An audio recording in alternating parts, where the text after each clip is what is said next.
Okay, can I start now? Yep. Okay, just a brief trigger warning before I start. There will be mentions of sexual abuse in my speech.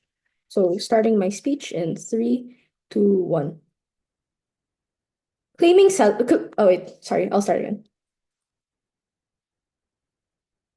Clerical celibacy has done nothing more than cover up abuse and distance clergy from congregations that they claim to serve. Insofar as these are urgent and very proximate harms, these are things that we only fix on-site government. The policy that I want to set up is that we would abandon celibacy altogether. This means that we would leave the practice of requiring these priests to remain unmarried and to pursue sexual activity. These are now things they're allowed to do. Insofar as these are things that are allowed under the guise of the Catholic Church, we think that priests who currently are being prevented from these practices are going to be able to do this. But conversely, those who are already engaged in it, such as those who are married, are going to now be able to join the priesthood. There are a couple of reasons as to why there isn't going to be backlash on the Catholic Church. The first is just that the Catholic Church as a whole is on the rise of progressiveness. So this looks like, for example, how in Francis' term there were a lot more progressive policies that were being pushed out, such as accepting gay people. This is something that can clearly be seen as continuing in Pope Leo's term because of the ways that he has signaled as being just as progressive as Francis. The second is that on its own, it's not going to be a huge change to the dogma. It's just going to be one practice that it's changed out of many. We don't think that this is a huge change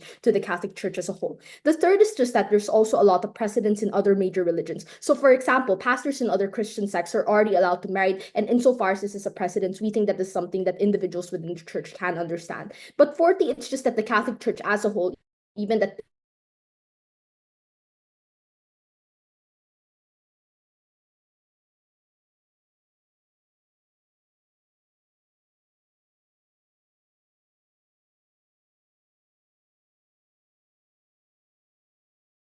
But secondly, even if there is, it's going to just be in the short term or as a birthing pain, or if it isn't, it's clearly going to be the minority of Catholics. What opposition has to defend on their side then is keeping clerical celibacy, meaning that there are going to be continued expectations of staying unmarried and abstaining from sex as a whole. Two arguments then. The first is on how we're able to solve clerical abuse. What we need to note right now is that the clergy has large amounts of abuse every day because of the ways that they often don't have any alternatives to be able to vent out these frustrations and their needs. There's three reasons as to why this happens far more on opposition. The first is because their temptation as to be able to, for example, engage in sex and to be able to engage in very human desires is always restricted. So we can see this in terms of how Pope Francis almost left the Catholic Church at the point in time where he wanted to pursue these desires with a woman. At the point in time where these are things that are inherent to how people behave, oftentimes this ends up manifesting in the worst extent because of how they aren't able to release it at all on opposition. The second is that when people engage in relationships on side up in terms of these priests, because there's still that desire, these are things that are actively hidden. It's kept secret, meaning that there's a lot of ways that it can be kept under the rug in terms of these worst extents. But thirdly, it's with allegations. So it's often a lot easier to deny. Insofar as there's that expectation already of clerical celibacy, that is what they refer to when people accuse them of engaging in sex, as opposed to referring to other structural reasons as to why they weren't able to do it. Overall, it's something that just means it's very easy to scapegoat away.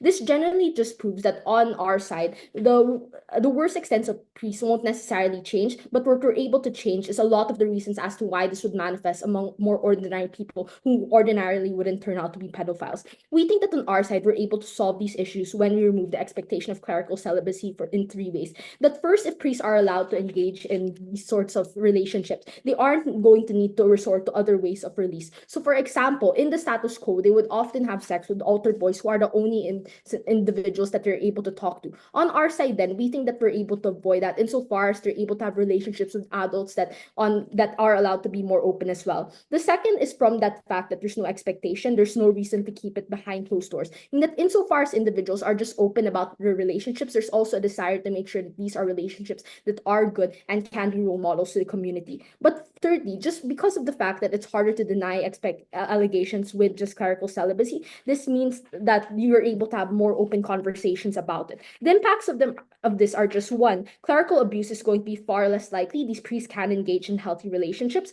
But two, even if it's something that isn't as likely, we think that this is able to at least manifest in better ways, as we told you about with adults who can consent. The weighing of this is simple. That one, this is the most potent harm in the round. Insofar as there might be argumentation about religious backlash, we think that we win over this insofar as we protect the most vulnerable. But the second is that this is also the most intense harm that can occur within this debate. Meaning that if opposition isn't able to fully disprove this, we should win within this round. If we're able to even lessen just one instance of abuse, we think that this is a net good that protects people who otherwise wouldn't have been helped on their side. Second argument then, why does this make priests more relatable? The reason why this is important is twofold. That one, from the perspective of religious followers, it's just helpful when you feel that religious leaders are able to know your struggle, for the reason that you know that they can actually give you advice that will help you in the long term. This is the reason why in the status quo, poor priests are often far more popular than those who are rich, because the masses know that this is something that they can relate to. Insofar as a lot of people are married, insofar as a lot of people are engaging in sexual activity, we think that this is something that is important in terms of relatability.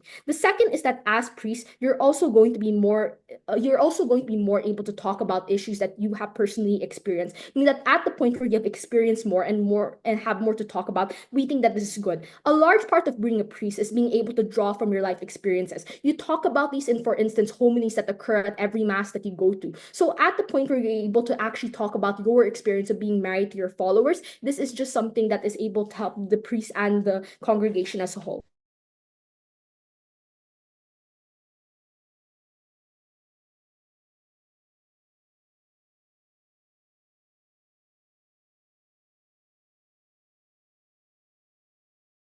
Even if the priest tries to give them advice on a particular issue, because people know that they haven't gone through it, oftentimes they discount their advice because they know the specific nuances of what they're going through is inherently just not something that they can talk about. But secondly, it's for that priest, insofar as they haven't gone through these experiences, inherently they also know that they lack a lot of ability to give advice on what to give. They aren't able to know the nuances of these experiences insofar as they haven't gone through things such as marital tensions, sexual incompatibility, having to build a life with a partner in terms of having to, for example, reckon with your finances. All of these things mean that on opposition, advice in general is just far worse. On government, we're able to flip that because firstly, the psychological barrier between who exactly is a priest and a follower disappears as a whole. They're more able to relate to one another. But two, the barrier of experiences just dissipates in terms of what exactly is different. The impact of this is just that firstly, church communities in general just get stronger. They're able to enhance other parts of the experiences. Insofar as you trust your leader more, you're able to be more connected to the church and are more likely to engage. The local leader is the key to everything that you experience, and it's at that point where you improve that relationship that you get far more in this debate. But secondly, for people experiencing issues who don't have any alternatives, we think that they're able to go through issues better with this priest to begin with. For all these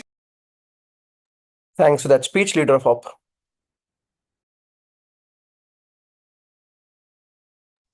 Just give me a second to set up my phone.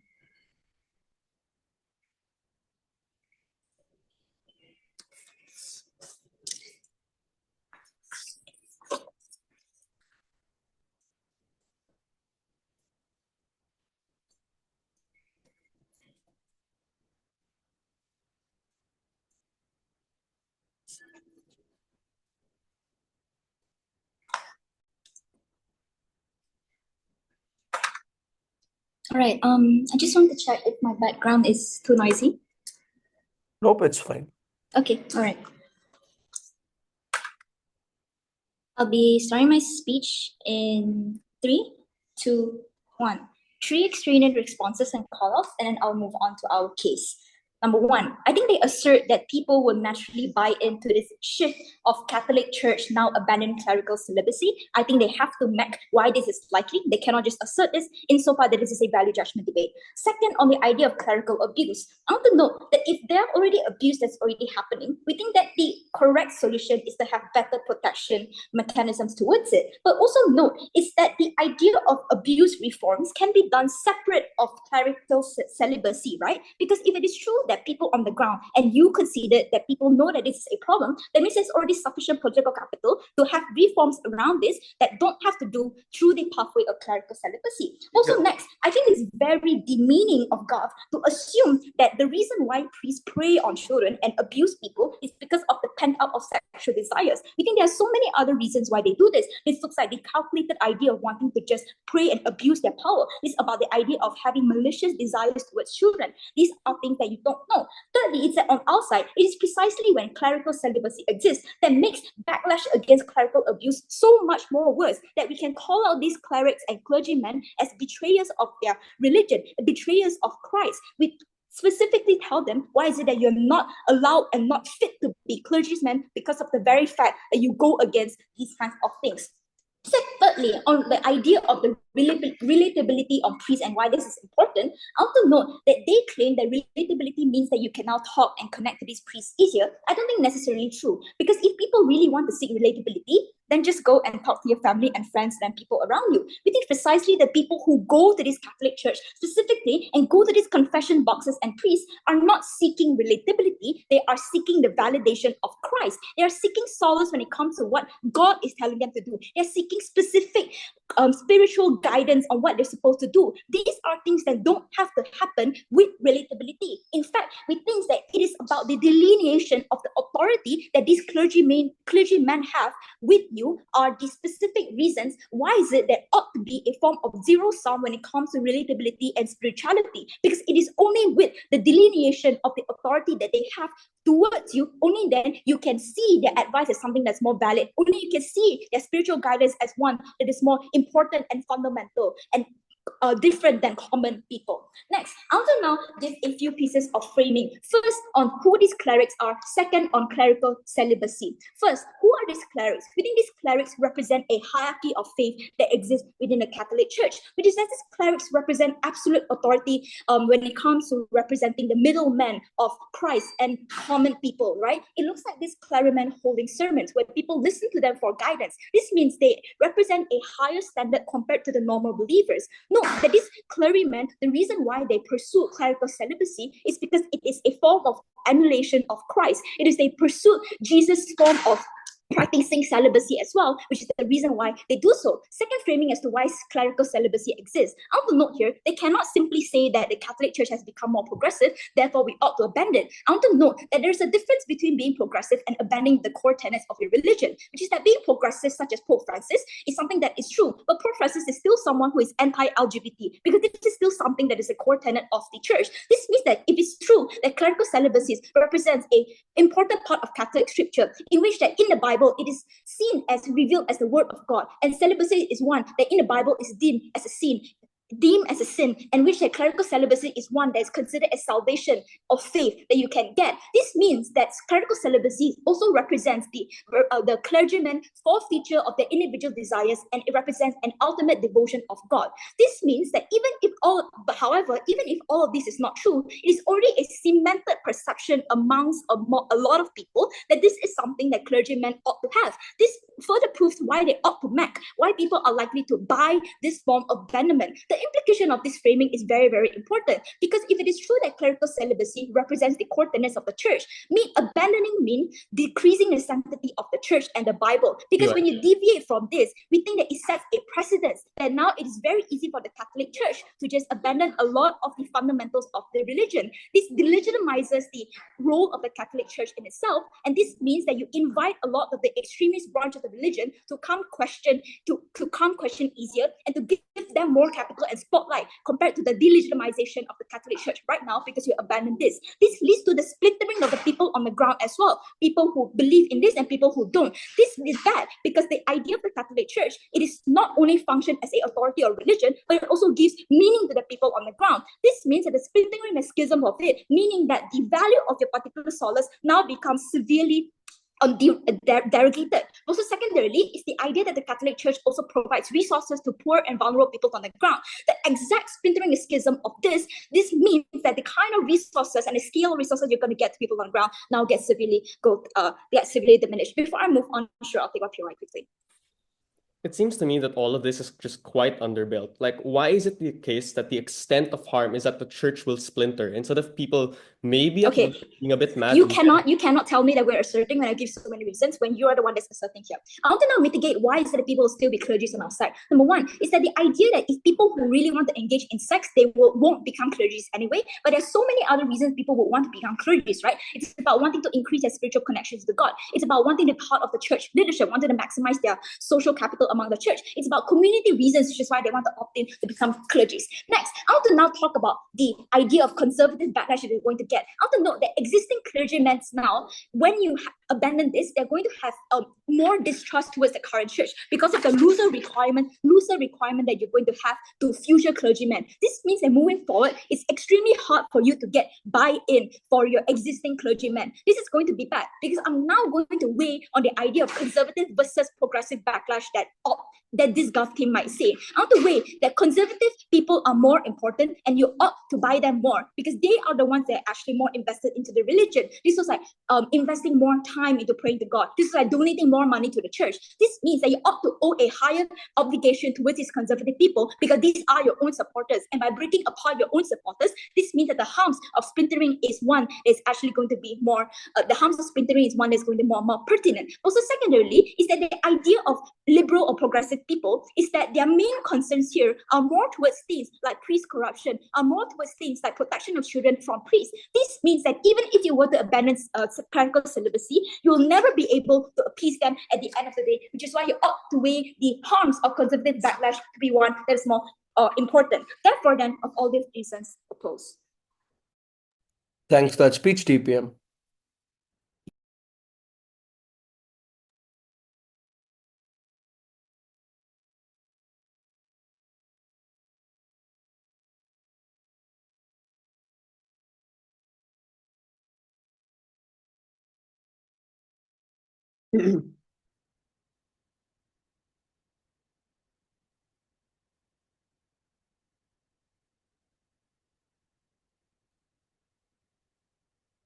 The reason why we win the first exchange is because instead of actually responding to us, Elo just calls us assertive instead of really listening to the PM speech.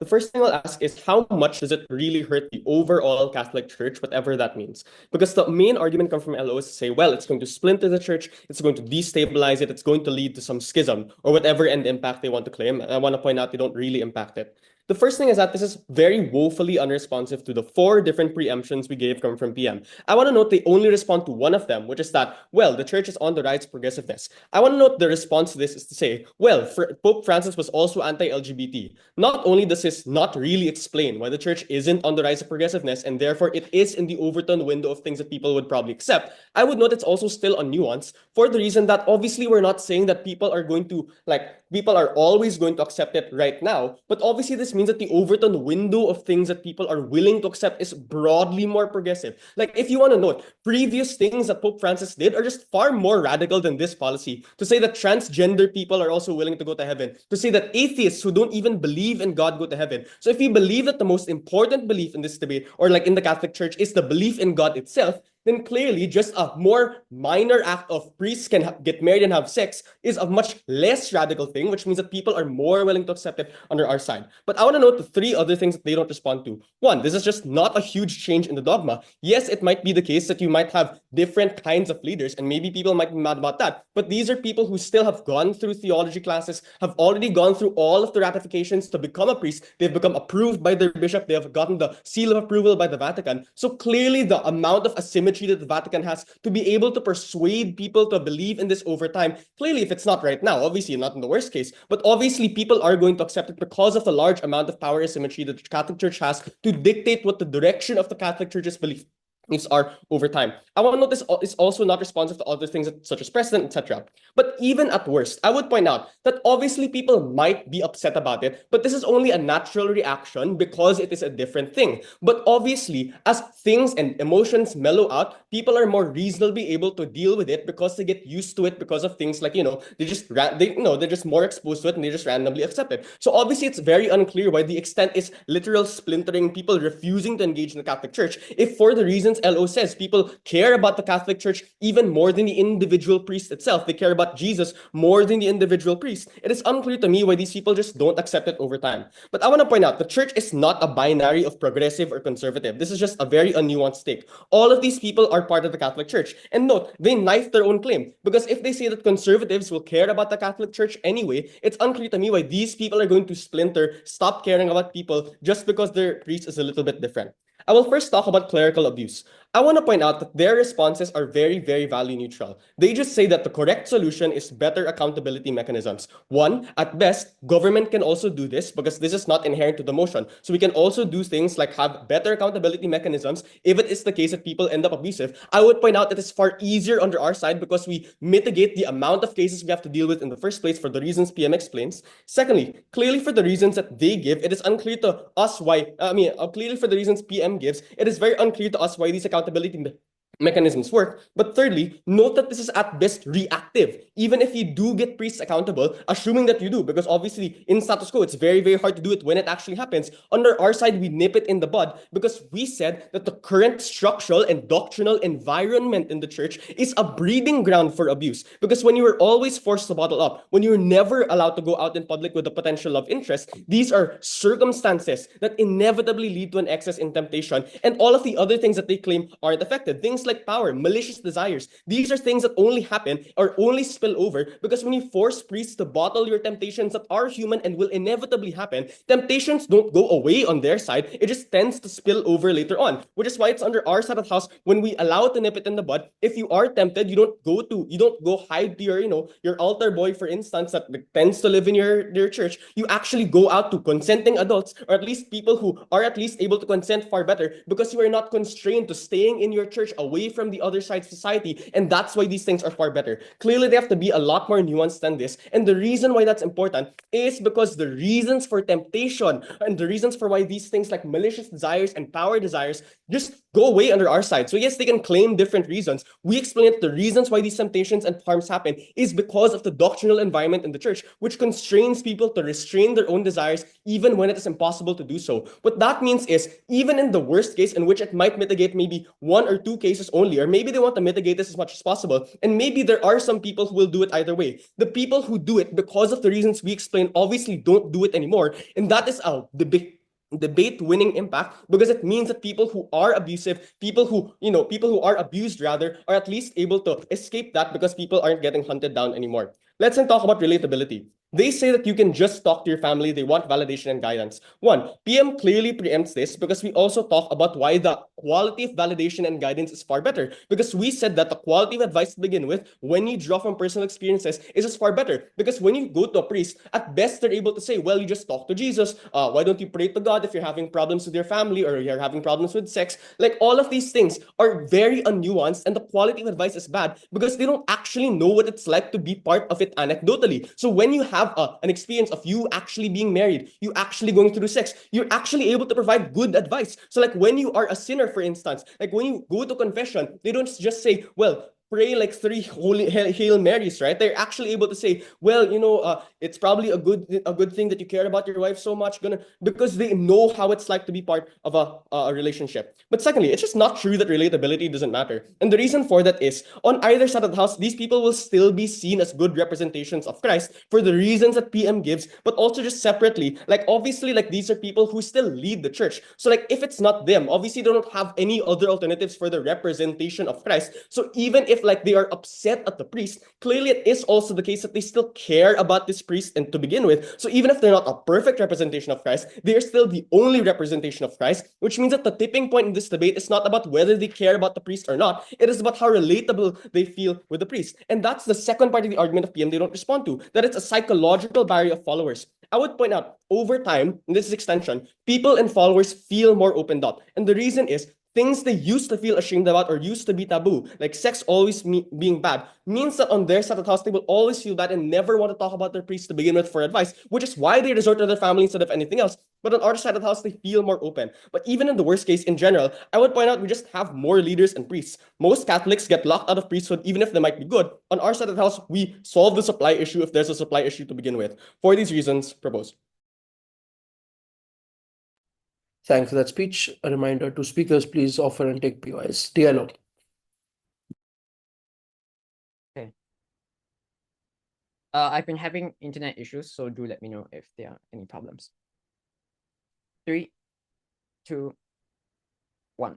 3 issues. First on sanctity of the Catholic Church, secondly on sexual abuse, and thirdly on the well-being of clergymen. Let's start off with the sanctity of the Catholic Church. So this team's case is premised on the fact that people magically buy into the abandonment, and their only actual reason is Pope Francis set a precedent, and Pope Leo is somewhat liberal, so they'll equally be able to do this change. The first thing we explain from LO is that the entire thing about the Catholic Church is that they see the Bible as the ultimate revealed word of God, which means any form of change to what the Bible specifically sets out is seen to be especially blasphemous. And this is the thing that separates Catholicism from different denominations of Christianity, which is why they stick to this specifically, because it's what allows them to maintain this continuous power that separates them from other churches that may be somewhat similar. But secondly, this is not analogous to queer rights, because there were potential justifications to reinterpret specific scriptures within the queer rights thing in the Bible, but you don't actually ever prove how the religious people can reinterpret parts of the scripture to justify this new change. They just say that people may accept it, but this is not analogous because there's no other potential justification for why we are abandoning something that has been accepted to be universal, objective Catholic Church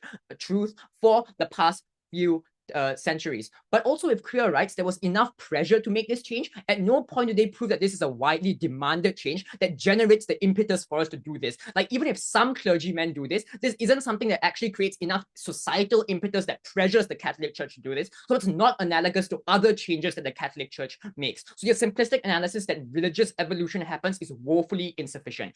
Here's why it's important for us to maintain the sanctity of the Catholic Church through maintaining this form of celibacy. The first is that self-sacrifice is just a core pillar of the Catholic Church, like attending mass at church on Sundays, fasting during Lent. All these personal commitments, if we impose on followers, now seem less important, because if the Catholic Church is willing to loosen requirements for the clergymen who are meant to the modern day emulations of Jesus Christ, the ones who embody the values of the Catholic Church the most, they surely will need to loosen the requirements for ordinary followers. But these requirements are important because it means that in a world where the spirit of religion could be lost, it allows the Catholic Church a bedrock to survive, especially when people might go away. Religion being dogmatic and irrational sometimes is necessary for its survival, because in these cases it's what allows all the other justifications that religion does to bring people together, to make them organize and donate, where otherwise simply spending on themselves seems like the more rational thing to do. Specifically, reinforcing the sanctity of this dogma is important in doing all the other things that the Catholic Church does. So our impact is infinitely larger than theirs, because they only affect the very small element of maybe some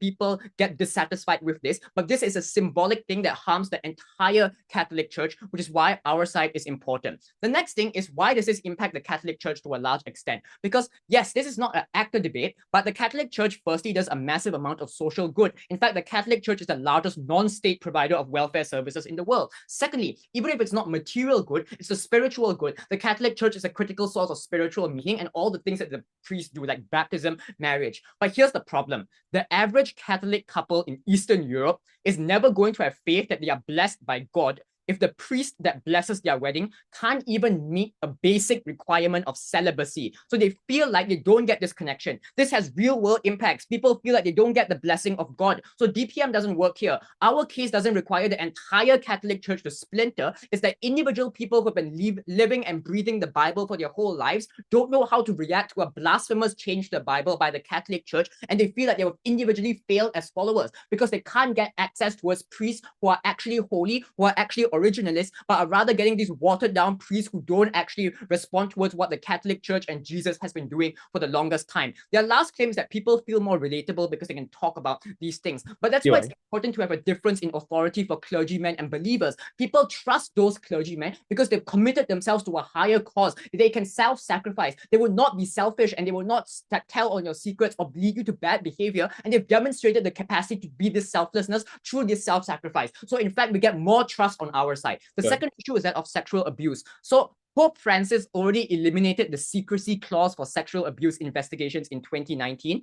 They have to explain why reforms cannot be done independently and must be done specifically through abandoning celibacy. In fact, all the reasons that side government give for why the sexual abuse cases are bad are precisely the reasons for why there's political capital to actually do all those reforms. So when they say, well, we can do it too, my point is that we can just do them. We don't have to do this policy as well. In fact, I will flip their claim. It is their side that reduces accountability, because instead of blaming individual sexual assailants, their side affirms the narrative that it's the fault of the Catholic Church overall. It makes it harder for you to blame individual guys as being bad, because you can justify their temptations by saying, well, the Catholic Church imposed this insane requirement on them, so it's not their fault. That makes it harder to have the investigation. It makes it harder to punish them, because you're saying that the Catholic Church was the one who mistreated them and led them to that position. So our side flips this claim. It's easier to do the investigations on our side. Before the next issue, sure.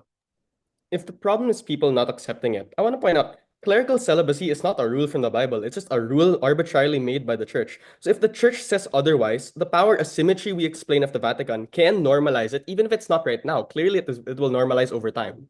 No, so the reason why it can't normalize is specifically because I told you there's no justification for abandoning this that exists within the Bible. As to the first claim as to whether this is in the Bible, like, the reason that priests commit to this is because Jesus Christ himself was celibate, and therefore priests have to be the closest embodiment of Jesus Christ that they can. And so abandoning it from this path has significant implications for how we value the authority of those priests. And in the world where the Catholic Church declares that this is gone forever, like, people just lose faith in the church overall because less donations, less followers, and so on. Thirdly, on the well-being of individual clergymen, note you don't actually weigh why this is important. 3 pieces of weighing for why it's not. Number one, they're extremely small in number. Very few people actually become these priests for the reason that the Catholic Church wants to maintain the sanctity and exclusivity of these roles. Number two, even if being a clergyman is tough, like, you explicitly consented to it, you know this is going to happen to you. So presumably most people can just not suffer from the harms they talk about. But thirdly, it's critical here. You can stop being a clergyman. If their side is right that people become sad and want to get married, they never explain what the solution is for the whole Catholic Church to abandon their values, like, rather than what we have in status quo, where individual dissatisfied clergymen can leave. And note that this harsh restriction doesn't actually reduce the amount of people that want to become clergymen, because people want to become close to God. They want to give back to the Catholic Church, or they may sometimes see it as a rite of passage where their families or their communities have done it before. They want to do it now as a personal way to give back. But even if none of this is true, the additional clergymen they give on their side aren't likely to be respected and aren't likely to be committed to the role. Because if they can't even commit to this basic requirement, how can they commit to following and helping the Catholic Church forever? For those reasons, oppose. Thanks for that speech, Govip. Hi, am I audible? Yep. Okay, I'll take PYs through voice because I cannot see chat.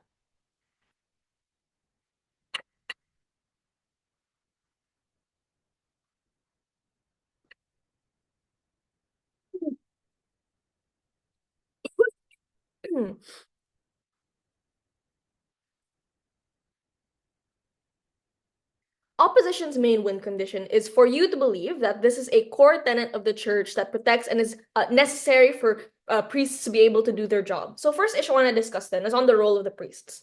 Our material explains why priests are still able to do their job and are able to do their job even better the point at which you remove clerical celibacy. What we explained to you coming from Mimi, our explanation was quite simple. We told you the point at which you abolish these things. It means priests are able to fulfill the role of giving advice and acting as a guiding person within their community in ways that are better because their advice feels significantly more helpful. Because the people they're talking to are able to feel seen and known. They're more able to talk about their own experiences, which fosters increased trust in the kinds of advice they give. How does this engage with the things you hear coming from opposition? And the first thing I want to note, and the first thing I want to engage on, is this idea that this is a core tenet. I have several responses to this. The first thing is, this doesn't respond on our material on precedents. So insofar as several other Christian sects and several other sectors of the church have already abolished these things, I'm unsure as to how core of a tenet this can possibly be if Baptists and Protestants are clearly freely allowing their priests to have things like families and wives. But secondly, this is just asserted. I don't think it's in the Bible that they're able to just say that, oh, no, the Bible said that you should do this because Jesus doesn't do it. Jesus not doing it is not the same as the Bible saying all priests cannot do this. But the third thing is, they just don't prove why this is the most important tenet of the church that the vast majority of people or vast majority of believers ought to believe in. We think the church has been okay with excusing a lot of things that the Bible says is wrong and just saying these things aren't a big deal. It's the reason why, for example, a lot of Catholics are able to mix their meats in their plates without washing it, are able to wear a variety of different cloths together without having to burn it, right? All of these things show that clearly the church isn't that strict with every single rule that exists in the Bible. I'm unsure as to why this is the most important rule, right? We would posit, they try to say that, oh, this is still important for us to separate ourselves from other sectors of the church. I'm unsure why that's the case when there's a variety of other ways for you to do this. For example, the Catholic Church is different insofar as they're able to, insofar as they celebrate things like saints, like Mary, like the Pope. These are things that are still unique to the Catholic Church that you do not find in other sectors of Christianity. The last thing they say, and this is the last thing that stands coming from DLO, is this idea that, oh, looser requirements are bad because it means people are going to lose faith in this. They're going to believe that, oh, I can't trust my priest because we've loosened the requirements. Like, guys, the church has already done this. And that's the reason why we're able to have popes that aren't all from Italy or aren't all from the Vatican, right? Clearly, the church has already historically been able to loosen a lot of its requirements on all of its greatest leaders. I'm unsure why they're able to do this for the Pope, but yet are unable to do this for their local priest. We would posit you that there's a power imbalance that exists within the church and within its ability and authority to say what is Christian and what is not, right? The things that they say are a problem are only a problem insofar as the church and the Pope say that it's a problem. If the church goes around and says, hey guys, actually I have decided this is not a big deal, because the vast majority of people believe in the authority and the precedence of the church, they're more likely to believe it, as opposed to on their side where a vast majority of people are suddenly going to debate the church on what God likes. I'm unsure as to why that's the case. The conclusion of this response is simple. I'm unsure why this is a core tenet. They don't respond to a lot of the reasons why you explain it's not. Before I move on to my next response, let's take the POI. So Pope Francis could push for queer rights reforms because of scriptures like love thy neighbor. Which scripture in the Bible explicitly endorses the Catholic Church letting their priests become less holy and less sacrificial towards God? No one said priests are becoming less sacrificial. You don't explain why they have to sacrifice in this specific way. Priests are clearly sacrificing in the variety of other ways. I'm unsure as to why this specific sacrifice is more important than the other sacrifices they already make with regards to their time and the ability, the time and energy they spend dedicating to the church. The next thing I want to respond to is this idea of conservative backlash. Number one, we give you a lot of reasons as to why backlash is likely going to be minimal and unimportant insofar as these things. There's already a trend to progressivisms. There's no significant change in the dogma, there's precedents, but even if there's backlash, it's the fact that the church has authority and therefore there's a lot of persuasion power. They don't respond to any of these reasons we give coming from PM. But secondly, clearly the trend to cater towards conservatism does not exist insofar as there's a trend towards progressivism. If the church cared so much about conservatives, then Pope Francis probably wouldn't have defended Palestine. Pope Francis probably wouldn't have talked about queer people and trans people. Clearly, they care far more about other things aside from just being able to cater to their existing fan base. But thirdly, I want to highlight what they say. They say we ought to cater to these people, to conservatives, because these people are the most involved. I want to flip this. That's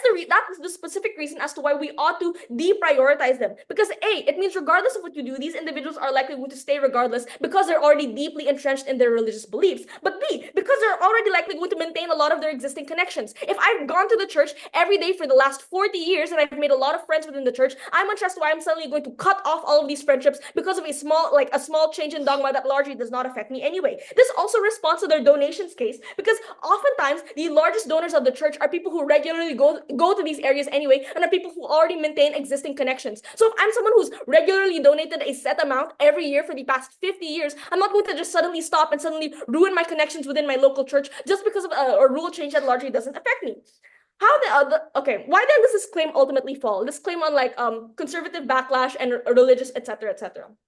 Number one, they don't prove why conservatives are likely going to be so intensely angry. Number two, this does not respond to a lot of the mitigation we explained coming to you from Mimi, which means that even if it's true that this exists, it's likely only going to exist in the short term or only affect a small minority of individuals. But really, they just don't recognize why this leads to any extreme impacts. Even if people are angry, I don't know why they're going to just leave the church and cause this massive splintering, right? I'm unsure as to why that's the case. Why then does our material win? It's quite simple. The only response they have to our material is to say that, well, people don't want relatability, they want authority. Gut check this, right? If I'm depressed about debate, will I go to my debate coach or will I go to my dad? Clearly, it matters more when our authority figures have some form of understanding on our personal struggles. The conclusion is quite simple.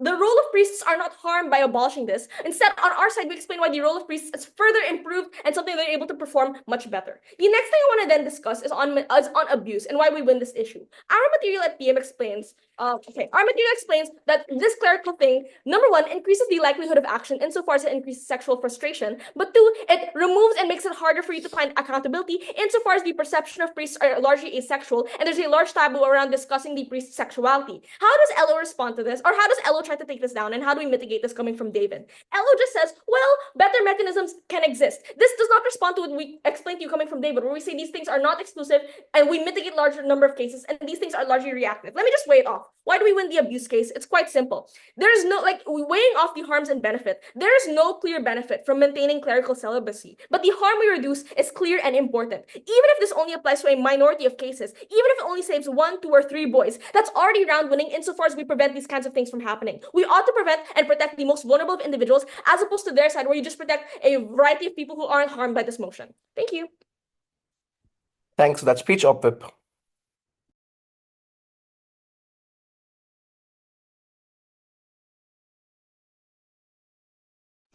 All right, hi, I'm audible and visible. Yeah. You just give me 1 second and set up my timer.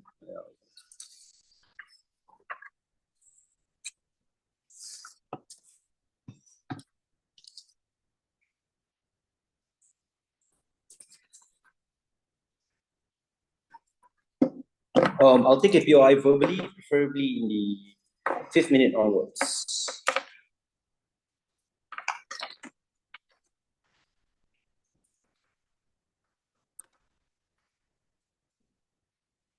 My speech in 3, 2, 1. Let's holistically take a look at this debate, necessarily deal with what Gov tells you and do the clash analysis and explain to you as to why opposition is clearly winning this debate. Let's deal with what Gov does when it comes to claims. Gov does a frame which explains that Catholic churches are liberalizing, and by virtue of this, it is something that's good and something that we can abandon clerical celibacy. I'll deal with it later when it comes to clash analysis. I'm just going to point out the claims here first.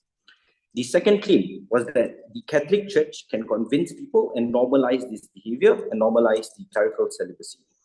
The third thing was the idea around clerical abuse and necessarily how you can resolve it somehow by abandoning clerical celibacy. But the last thing then is about relatability. Therefore, the way I'm going to engage in the debate is to holistically look at what was opposition's claim in response to those 4 things and why necessarily this Gov's burden or failure to respond to this, which makes them lose by virtue of dismissiveness. Let's deal with the spiritual authority and sanctity of the church. This was extremely important, pointed out by my 2 substantive speakers, about telling you why necessarily spiritual authority is one that's extremely arbitrary and a large chunk of the time comes from the idea of self-sacrifice and the hierarchy of faith. The ability for you to be closer to God is the belief that celibacy is a gift from God that allows for these individuals to have some form of authority over the church and its congregation. The reality here is just how we draw parallels in real life anyway. Like ministers within a country or parliament oftentimes have to reveal their finances because they're held to a higher level of standards. The same parallel can be seen when it comes to the church. The ability for you to see those individuals as far more important because they have powers to make certain things, like lead your prayers, like your confession booths, like for example, your sermons, etc. means there's already a level of authority that's given to them, and by virtue of that, there needs to be a differentiation. This immediately deals with the argumentations around relatability, because the argumentations was that the priest needs to be relatable. The problem here is that it doesn't deal with how necessarily a faith-based system operates. The ability for you to look at your imams and priests, etc., and leaders as people who are higher and better than you is something that's important. Absent of this is where it leads towards individuals asking the value of the clergyman, the value of the church, especially when they're the same as you. Probably there is no difference between the relation of you and me to God. This is important and proves to you why. It is more likely Ops claim that the church is going to splinter by virtue of the belief systems and how this changes amongst its believers. This deals with relatability. Relatability is out already. Let's then deal with clerical abuse, because I acknowledge that this is probably their strongest claim, because they say that this is how we reduce clerical abuse. But notice how this is a problem-solution mismatch, because clearly clerical abuse has multiple different facets in which we can deal with. The logic that they try to postulate is one that's absolutely nonsensical. The idea that the only reason why this clerical abuse happens is because they cannot get married. This is quite like correlation is not the same, right? You need to explain as to why this is true, because that logic applies to a lot of like situations in real life. Why do pedophiles still touch kids even though they are able to get married? So the problem here is necessarily how this logic doesn't really stand. Just because you suppress doesn't mean you touch kids. But secondly, it's the mitigation that opposition provides to you. That there are always alternatives, i.e. the ability for you to investigate as to why these things happen and hold them accountable for those behaviors. It is more likely that you were able to punish them more punitively by virtue of pointing out that you're a man of God and doing these things are a problem. But if they're able to shield themselves and say, but I too have desires, this is the problem that government posits. The failure to notice this problem is a proof why necessarily they don't solve clerical abuse, but make it far worse, because it's about authority and the ability for them to justify the usage and abuse of this authority to do more fucked up behaviors. This is something that they will defend. The other thing, which is smaller but really weird, was this idea about more priests, because there is a supply inadequacy. We can fulfill this by having more priests. I really question the utility and the value of this, because if there's already a sufficient amount of clergymen, and it is the value of the rarity of those clergymen that make the Christian, like the value of those clergymen important, I question as to why more priests make the Catholic Church something that is better. I don't understand how this translates into perception or necessarily how people relate to this. I think it's a problem they never really solve. I don't think it's a real problem. They just simply try to say it and say it's a problem. But lastly then, on backlash, before that, I'll take it up your. So up until now, opposition has yet to prove the extent of the problem. Will people be upset? Maybe. But obviously, they don't really prove why this is going to be long-lasting. At worst, it's going to be, very short because of the reasons we explain of power asymmetry to dictate what is right or wrong. I don't get that, POI. Like, the burden is supposed to be on Gov to explain as to why this celibacy is something that must be inherently and innately problematic. Your strongest claim was clerical abuse that's sufficiently taken down. All right, the next question then, as to why this is important, and this proves the independent pathway to success that opposition is trying to point out, which is the reality about church and maintaining its order and authority. It's extremely important. This is important because it ensures backlash conservatively, internally, and also externally. It is the reality that individuals believe, and this is something that's mutual on both sides of the house, about the hierarchy, the faith and the hierarchy around faith, about who are the platforms to you and the image of God. It is only when priests maintain the purity and the belief that they are the people who you can turn to in order to be able to talk and conceptualize God. That is only the point in time where the whole structure of the Catholic Church really manifests itself. It is this middleman that allows for you to change the ways in which you look like. Therefore, ops posit the simple. The moment you break down this chain of command, the moment you break down the chain that belief systems are operating upon, is when you lose any and all value within the Catholic Church. That's when people would believe that religion is individualized and something that doesn't need to participate in, or the priests and all these people are no longer necessary. It's only when you maintain the sanctity of the church and the authority that's given towards the clergyman when you're able to do this. And unfortunately, celibacy is one of the only tenets that allow for these people to stay and continue to preach their authority. Thanks for that speech. Op reply. All right, I'll be starting my speech in 3, 2, 1. I think this teens loses because they're really, really good at one thing, which is to gaslight you. I have a few call-outs here. The first is that they're very good at gaslighting. The only thing they have against us is that we're not nuanced. We're not responding to their claims.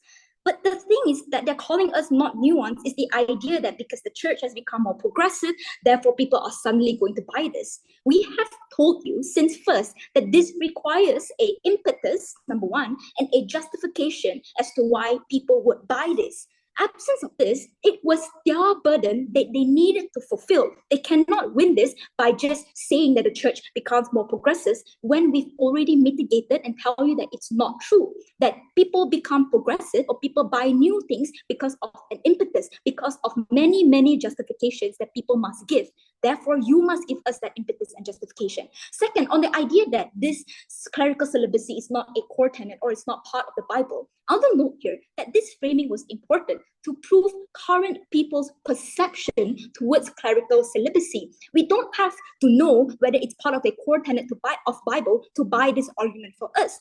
Because this framing was to also prove that currently this is an important delineation between the clergyman and also your other believers, such as your priests or even people like you and me. It is the hierarchy of faith that proves why this clerical celibacy is the biggest form of sacrifice that delineates people and gives them the most authority and gives people the most trust with them. Therefore, it was God's burden to prove why people are going to buy this inherent shift, and that to also tell us what then is the difference now between clergymen and your priests who can still hold sermons but are not bound by celibacy? What is the difference then between clergymen and normal people like you and me? We told you the prerequisite to stability, the prerequisite to solace and trust within this clergyman is the idea of authority that delineates between them and normal people like you and me. Absence of this, the world on their side therefore looks like one in which a uniformity of religion is one that breaks down people, because people no longer have something up there that they can look towards to. We told you that clergymen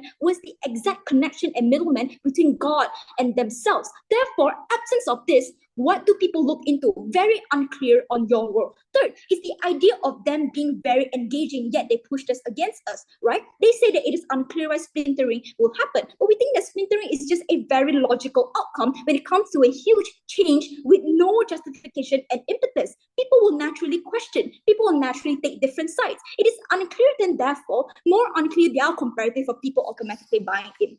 Next, on clerical abuse, it was their burden, therefore, to prove why is it that the abandonment of clerical celibacy is the best ways to solve this, and why it therefore necessitates the harms of splintering, necessitates the harms or reduction of sanctity. Because they only say that it's good because it's about protection, right? But the thing is, they already conceded that protective mechanisms can happen absence of abandoning clerical celibacy. And second, this we also say that it's more important to pinpoint assailants' blame as opposed to the narrative of the church made me do it. No response to this, by the way. But we also told you that backlash actually has more accountability on our side, because we think that the ammunition becomes more powerful because all believers therefore can rally under the idea to demonize these blasphemous people that go against the idea that clergymen ought to have celibacy. Lastly is our independent pathway of winning with no response. We told you that it is your obligation to your most conservative believers, the most devout, the one who donates the most to the church, the ones who believe their whole lives about the sanctity of the Bible and the order of the church, is that the value of solace is the most concentrated within them. The threat they have to defend is the perception of clergymen being more blasphemous amongst these conservative devout. This means that it is a very, very clear ballot.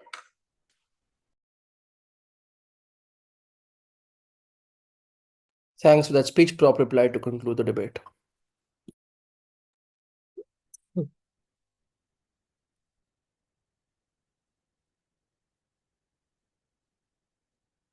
Opposition only wins in the narrowest and most uncharitable conditions of the round, where you believe that people will always be mad and never change, that the people's worldview is only based on the marital status of a priest instead of the infinite other functions they have, and that clerical celibacy for some reason is the only primary reason why people believe in God. So let's flip all of their questions back at them. Accountability, it is the most important factor. They had the burden to prove that these things are effective. They had the burden to prove that these things were valuable. In absence of these engagements in the comparative, clearly we were far more charitable in this debate, because even if we conceded at times that people would be mad, we demonstrated the timeline of it, and that is why this team is black and white, and why we are far more nuanced, even if they want to claim that we're just saying it as a buzzword.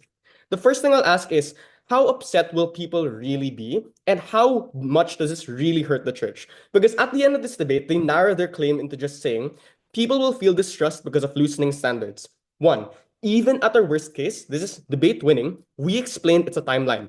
we demonstrate the Vatican has power asymmetry to dictate what things are right or wrong, and the evidence we gave for this is that there have been multiple dogmatic changes in history that have become normal to the point that even this opposition team agrees that we don't even notice that these changes happened in the first place. We don't know that, we don't even know that, you weren't allowed to wear different cloths, right? We didn't know that you weren't allowed to have different meats. We didn't even know that it was possible to have a non-Italian Pope, for instance. These are all reasons to believe that if their problem is that people's values do not change, empirically and just concretely, that is false. So OP requires you to believe that people never change their mind. We show it is empirically possible because of the power of the church, such that even if it is true that people might be upset right now, clearly that's not the case in the future, and that obviously is where the vast majority of the benefits accrue. Secondly, they don't prove why celibacy is the most important thing to begin with. We pointed out that priests have so many other important functions to people aside from just being celibate. It is advice, it is hosting mass, it is holding different sacraments. So even if priests are seen as more imperfect, obviously people are going to still see these people as important for the other functions that they do, and clearly they don't prove the tipping point really, aside from just giving a bunch of intuition pumps and rhetoric to say, well, it's just important to people. Clearly we demonstrated why it's not as important. But secondly, we said also that even if they are imperfect and they might be upset, at DPM, we said clearly they don't have any other alternatives. So if it is the case that they do need a religious leader, clearly it's also the case then that they would still go to the religious leader, because if they are conservative and they are entrenched in the church, they obviously still will engage with it. So even their end impact is not proven at the end of the debate, because their end impact requires to believe that they don't engage to a meaningful degree when we explain either A, they will because they will believe in it, or B, even if they don't believe in it, they still have reasons to go to the church anyway. Let's then talk about abuse. They say that there are so many facets we prefer accountability. And I want to point out, opposition is only responsive to like 1/5 of our argument, because we said that at best, opposition is reactive if they want accountability after the fact of the abuse. People are already abused on op, and most cases don't even get resolved if they want to claim that they do get resolved. The weighing of it is we solve the problem at its root before it even starts, because we reduce the biggest reasons for why temptation spills over to begin with. So yes, there might not be a change for the most abusive priests. Maybe it's true that the pedophilic priests might not change, but for the people and the priests that just by happenstance just succumb to temptation just for reasons outside of their own, obviously we're not excusing them, but the structural environment of the church is what breeds this on their side of the house. This is debate winning, even if you believe that the impact is very small, because we say that this is the most vulnerable sect of people. We don't give a shit if these people on their side of the house feel more connected to God, if there are people under their side of the house who are objectively suffering to a more concrete degree. This obviously is a wing they don't ever deal with. But I want to point out that our entire second argument literally proves impetus, and they can't just assert we don't have impetus. Most people are married or have had sex, so most people cannot relate to the priest. Our second argument still stands by the end of the round. That's why we have to give it to God.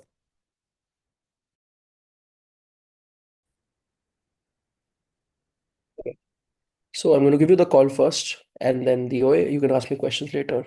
This debate really did go down to the barest of margins, but the win in this debate eventually went to side opposition.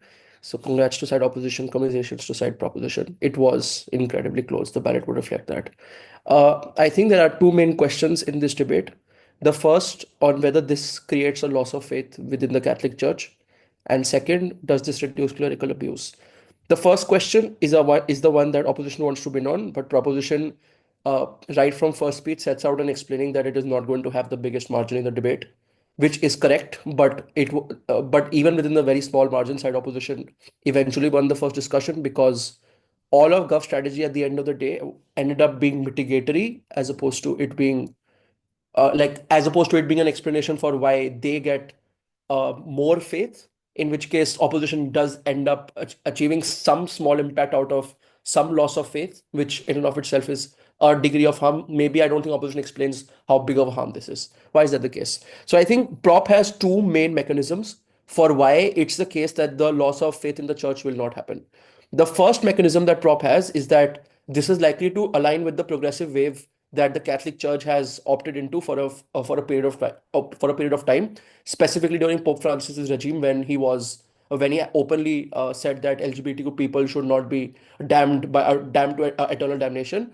In which case, it is likely that the Overton window allows for relatively progressive ideas to be talked about or to be pushed down by the church. So even if people are resentful now, at the best case of opposition, they will not be resentful over a long period of time, which is a reason for why it is likely that this will not lead to a huge loss of faith within the Catholic Church. So I think that's the crux of the first mechanism coming from prop. Opposition, I think, has two main responses to this at second speech. The first is that I think op illustrates that there is a clear delineation between uh, a progressive wave in terms of social rights, for example, rights for LGBTQ people, and clerical celibacy. The delineation is that it was relatively easy to reinterpret texts from the Catholic Church or text of the Bible, or the Testament, which would justify uh, reducing the stigma for queer rights, but there's nothing in these in the Testament or in like written text which would help in justifying the abandonment of clerical celibacy, because opposition points out that Jesus was a celibate himself, and it is very likely that if you have to be a priest, then you have some bare minimum requirements, and those bare minimum requirements directly align with at least making sure that you are sacrificing this portion of your life.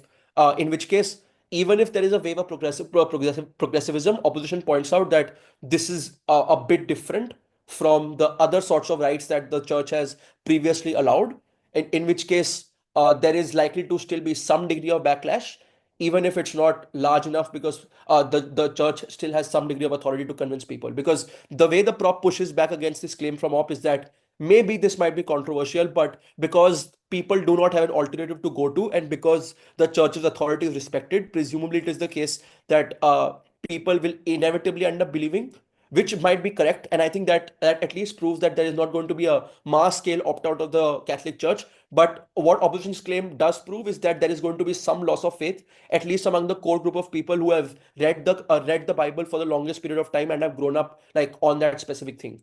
I think the second thing that op then does is also to explain within this mechanism that it's likely that the reason why the Catholic Church actually bended is because there was pressure, external pressure to uh, liberalize on queer rights, but there is no big pressure that exists to liberalize on clerical celibacy, in which case the Catholic Church does not have any strong impetus in favor of abandoning Catholic Church. Sorry, in favor of abandoning clerical celibacy. So I think what that illustrates from opposition is that the mechanism from prop might be correct, but it's not a sufficient condition to explain that there is not going to be a loss of faith, because opposition does end up explaining that there is a group of people who will end up feeling that a core practice of the religion is getting abandoned. The second claim coming from prop for why it is likely that that clerical celibacy or the abandonment of clerical celibacy is not that deep is that it is likely to be a small practice, and it is a relatively small practice, but the general dogmas of the religion are going to remain the same. So it's not like this is changing a lot within the Bible, or this is changing a lot within the religion, because this is a really small concession, in which case it is very easy for the Catholic Church to convince people that it is fine because the main dogma still exists. So I think this depends upon a team's proving whether the clerical celibacy is strong enough of a reason for faith in the Catholic Church, and whether the abandonment of it is also a strong enough reason for people to stop believing in the Catholic Church. The claim coming from prop here, I think, is twofold. The first claim that proposition makes here, I think most specifically at prop whip, is to say that there are other forms of sacrifices that exist, and it's not like this is the only form of sacrifice, in which case even if you end up giving up on this sacrifice, it is very likely that there are other ways in which people engage with the Catholic Church or with a specific priest. For example, they have to go to a mass every day, or for example, you go to your priest for advice on other aspects of your life, in which case it is very likely that you would go to the priest regardless, because the priest is crucial to you and the Catholic Church is crucial to you. So that's the crux of the claim, beyond just saying that there are other sorts of sacrifices that priests do. I think the one observation I will make before I move on to opposition responses is that I don't think that illustrates what those other sacrifices are. Like, at best, it proves that there might be other ways in which priests are sacrificing, but there is no illustration of what these other ways are, which means that even if there's an attempt from prop to explain that uh, it is likely that this sacrifice is not that deep for people to really care about, there is no illustration of what the alternatives of sacrifices are, in which case that response, while it is correct, it just sounds a bit incomplete. To that, then I think op responds in the following ways. The first thing that op points out is that the main reason why people go to the Catholic Church is not because they are looking for validation of their specific experiences or relatability, but rather trust. And trust is often a function of the delineation of authority. So what opposition makes the claim here is to say that until you do not create a big difference between a priest and an individual, till that point faith cannot come, because the thing about a faith-based system is that you need to have demarcation of authority for trust to be built. And I think, and then the claim they make here is that then this will lead to a loss of trust, because if you are being too relatable to people, then that directly undermines your authority, and that means that the Catholic Church loses its core, loses its core principle, which is the concept of faith, which is derived out of delineation of authority. Prop, on the other hand, says that it is likely that people will accept this because now the priest is suddenly more relatable with these people, because the priest can give you crucial advice about how to go about in marriages or how to go out in relationships. In the past, they were not able to do it, but now they can, because they also have the same experience. So it is much easier for them to psychologically advise these groups of people on this aspect of their lives as well. This is correct. And this maybe ends, and I think this actually ends up proving that a lot of people who end up seeking advice on relationships from the church are the groups of people that are likely to be benefited by this. The problem is two things. One, I don't think this explains that this is the major reason why people still go to the Catholic Church in the first place. So maybe it is the case that some people do end up getting advice for it, but it's not clear whether these people are actively looking for that advice. Opposition points out that these people are not looking for advice on this aspect of their life. What they're looking for from the Catholic Church is like validation, not really validation, but rather guidance, because trust is often a function of delineation and often a function of hierarchy. So I think Op explains that the target that Prop has is a target that people in the Catholic Church are not even looking for in the first place. And secondly, I think even if Prop explains that people feel more relatable, the issue is that in the existence of clerical celibacy, it's not clear whether these people aren't a part of the Catholic Church, because Prop never makes the claim for why these people will not opt into the Catholic Church or are not part of the Catholic Church in the existence of clerical celibacy. So maybe it gives a reason for why people would end up opting into the Catholic Church, but it doesn't fully explain whether the absence of it is a reason for why people will not be a part of the Catholic Church. On the other hand, though, I think opposition does explain that if trust does not exist, some people will not be a part of the Catholic Church, because trust is a function of delineation of authority, and some people do care about it because they have grown up believing in this, in which case maybe they stop going to their priest, or maybe they go to their priest a bit less. Like, I think a lot of op impacting about why the church can do a huge amount of social good or is the spiritual guider in the world are impacts that don't work, because Prop does point out that this does not affect the church on a large scale. And maybe you would still continue to go to your priest because there are other reasons for why you would want to go to your priest. But I think, at least from Op, at the end of the discussion, Op does end up illustrating that there is some loss of faith. So at least the frequency of interaction that you would have with your priest at the end of it is reduced to a little degree, in which case it is very likely that these people or their faith in the church does get harmed a bit. So I think at the end of this discussion, opposition does end up illustrating that there is some harm. It's not clear how big of a harm this is. But the issue is that because all of Gov till the end of Gov reply at best is mitigatory, Op does end up getting some benefit out of it. So sorry for taking time, but I think I needed to. The second, I think, is on clerical abuse and where do we have clerical abuse. Like, I think this is the issue that Prop effectively could have won on, but it's an issue I think that ends up actually becoming inconclusive, because both teams have some competing analysis here for why clerical abuse reduces. The claim coming from Prop is that the biggest source of clerical abuse is the temptation to engage in desires, and when clerical celibacy exists, people aren't allowed to do it, so they find relatively bad, perverse ways of doing it. So they have sex with altar boys right now. But in a world where you would allow abandon clerical celibacy, these people can regularly interact with, engage in sex or engage in other sexual interaction or romantic interaction with other groups of people, in which case the abuse in the church will reduce. And Prop does weigh that this is incredibly crucial. Op, I think, has two responses. The first is that they can create laws. I think this gets effectively beaten by Gov when they weigh out that a reactive solution is still worse off, because you should solve the problem at the root and not necessarily after the or not necessarily in the post facto. So I think that response from leader of Op does not work. The response that does work from Op is giving the competing analysis for why it is likely that in the existence of clerical celibacy, presumably these crimes are equally reduced, and it is likely that when you abandon clerical celibacy, these crimes will increase.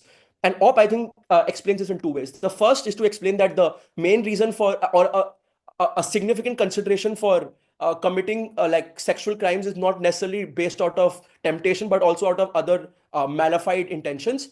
Because the reason why a lot of pedophiles continue to be pedophiles despite getting married is because their urges cannot be stopped. I think Gov reply is effective in pointing out that it is likely that these people are going to remain abusive anyways. So this debate does not really affect the worst sorts of priests who are likely to commit abuse anyways. So I think that part of the op response is taken down by Gov effectively. Like, this is not exclusively at Gov reply, but it is relatively implicit across like third speech and Gov reply both. The part of the op case that ends up proving at least that this is inconclusive for the debate is the other part, which says that in a world where you abandon clerical celibacy, it becomes much easier for these people to engage in having like sexual interactions, not just with the people that they want to have, or the consensual sexual interaction, but also the unconsensual sexual interaction, because it is much easier for them to justify it in that specific case, considering that there is no fear of God anymore, considering that the church has allowed for it. So I think across DLO and OPWIB, what OP does illustrate is that in a world where you have clerical celibacy, it becomes much harder for any individual priest to go out and justify doing clerical abuse, or the notion of clerical abuse doesn't even come from inside them, because they know that the fear of God will exist and they will be damned to hell if that exists, in which case it is likely that you don't opt into it as a whole. So I think to these claims coming from OP, the weighing that prop has about it being reactive and not proactive doesn't work, because both of these claims also solve the problem at the root and not necessarily at the level of the reaction, in which case I think both teams end up having competing analysis. Like, I don't think there is any resolution from teams as to which is the more likely reason for why like sexual like what is the more likely reason for why clerical abuse is reduced, in which case that, while it was discussed and while it was a strategy Gov could have potentially won on, ends up being inconclusive. That's why OP eventually ended up winning on the barest of margins on some loss of faith in the church. If you have questions, you can ask me. Sorry for the slightly long way.